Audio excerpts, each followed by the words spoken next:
गावदर्शन live सामाजिक सांस्कृतिक बांधिलकीचे यथार्थ दर्शन। नमस्कार, मी मधुरिमा जाधव, सहाय्यक आयुक्त मत्स्य व्यवसाय छत्रपती संभाजीनगर। आमची काल दिनांक 24 सप्टेंबर रोजी आमचे जे माननीय मंत्री आहेत त्यांच्या अध्यक्षतेखाली एक आढावा बैठक झाली होती। त्याच्यामध्ये पश्चिम महाराष्ट्र आणि मराठवाडा याच्यामध्ये जे काही अतिवृष्टीमुळे जे काही पूर परिस्थिती निर्माण झालेली आहे त्याचा आढावा घेण्यात आला होता।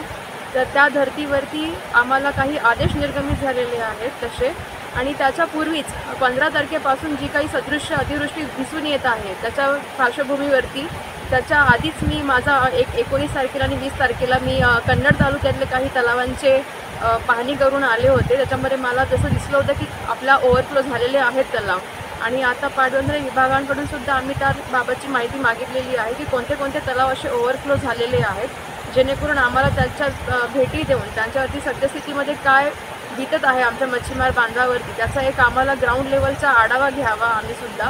ही आमची जबाबदारी आहे, या हेतूने आम्ही इकडे आलेलो आहोत। आणि ज्या प्रकारे मला आमचे जे मच्छीमार संस्थेचे चेअरमॅन आहेत यांनी जी काही मला माहिती दिलेली आहे त्याच्या अंदाजाप्रमाणे त्यांचं जे काही मत्स्यबीज साठा असेल किंवा त्यांचे जे मत्स्योत्पादनाचा साठा असेल जो मोठा झालेला आहे मागील 2-3 वर्षापासूनचा, त्याप्रमाणे त्यांचे काही जाळे असतील, कोणाच्या काही होड्या असतील, यांचे काही नुकसान झालेले आहेत। अतिवृष्टीमुळे जेव्हा पूरसारखी परिस्थिती येते तेव्हा सांडव्यावरून जेव्हा कोणते काही मत्स्यबीज वाहून जातं किंवा मत्स्यसाठा वाहून जातो, तर वाहून गेलेल्या साठाची किती अंदाजित आपण त्याचा एक अंदाज काढतो की किती वाहून गेलेले असतील, आणि त्याप्रमाणे त्यांचं जे काही आर्थिक नुकसान त्यांना भोगावं लागते तर त्या नुकसानाची भरपाई कशी त्यांना मिळवून देऊ आपण शासनाकडून, यासाठी आम्ही थोडं सज्ज झालेलो आहोत आता।